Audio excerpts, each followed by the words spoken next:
Hello and welcome to RT Quick Clips, Divergence. I'm your host, Adam, and today we're going to explore a quick intro of divergence. Divergence means moving away from a common point. This diagram illustrates divergence. Here's our target where our photons are being produced. This line represents central axis. As you can see, when our distance is increasing and we get farther away from the target, the light or radiation covers a much larger area. Light and radiation both diverge. We cannot see radiation, so in order to line up patients, we simply use the field light. The light field and the radiation field should always match up, and they should probably be within 2 millimeters or less. Since they both match up, I can use the light field for my demonstrations. This demonstration shows us divergence. As I start to move the table down, you can see the area of the light field is increasing. At this point, my distance is also increasing. Now, as I start to move the table up, you can see the area of the light field is shrinking. And of course, my distance is also decreasing. Because the field size changes at different distances, we need a reference distance. This happens to be 100 centimeter on this LINAC. This is true for about 99.9% of the machines that you will probably encounter. The only exception that I can think of may be cobalt, and personally I'm hoping that you will never have to use them. Since our reference distance is 100 centimeters, our field size correlates to that distance. Therefore, when I type a field size on the LINAC, I can measure this at 100 centimeters. For example, a 10 by 10 can be measured as a 10 by 10 at exactly 100 centimeters. Let's go check this out. Here I have some graph paper, and you can see I marked out a 10 by 10 field. As you can see, the light field falls perfectly in my 10 by 10 field. And now what I'm going to do is I'm going to turn on the SSD light, and you can see it reads 100 centimeters. Therefore, my distance is 100 centimeters. This is great QA that anyone can do. Mark out a field size on your graph paper, then line up central axis, set it up to a distance of 100 centimeters, set the machine to the field size you actually drew out on your graph paper, and it should fall perfectly within your marked box. If I set a 10 by 10 on the machine, what will the field size be at a distance of 115 centimeters? Before I show you this on the machine, let's quickly take a look at the equation. Here is our equation. Reference field size is what we set on the machine. Reference distance is the distance our reference field size is set to, and in this case is always 100 centimeters. On the other side of the equation, distance of interest is the distance we are interested at, and the new field size is the field size we get at our distance of interest.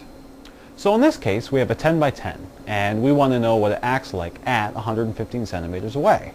Now let's put the numbers into our new equation.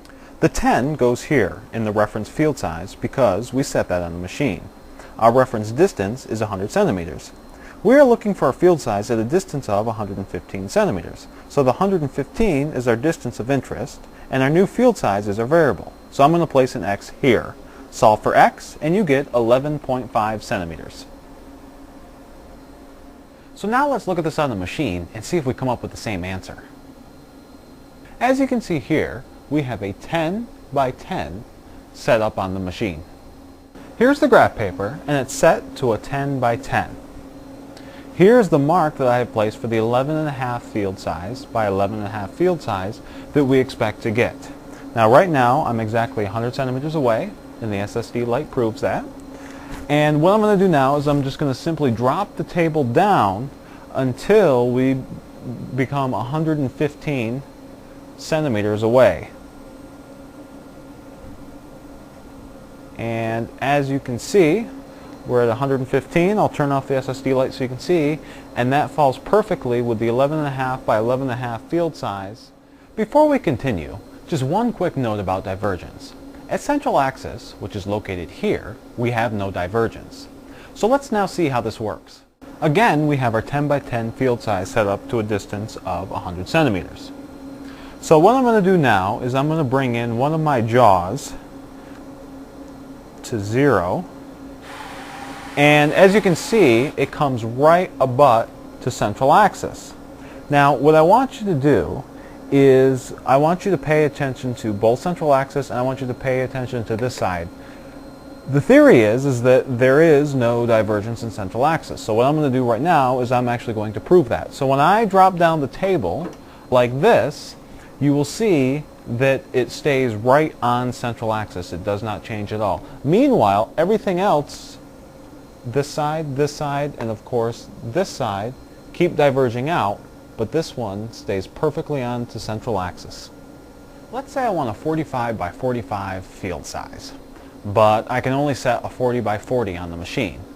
So the question is, what distance do I have to be at to get a 45 by 45 field size on the skin? Let's try to solve this mathematically. Let's just plug in the numbers. We know our reference field size is 40, our reference distance is still 100. We know our new field size, which is 45, and our distance of interest is our variable, so we can place an x here. Solve for x and you get 112.5. So, if you set 112.5 SSD, you will get a 45 by 45 field on the skin. Well, I hope you've enjoyed this quick introduction to divergence. Be sure to join me next time.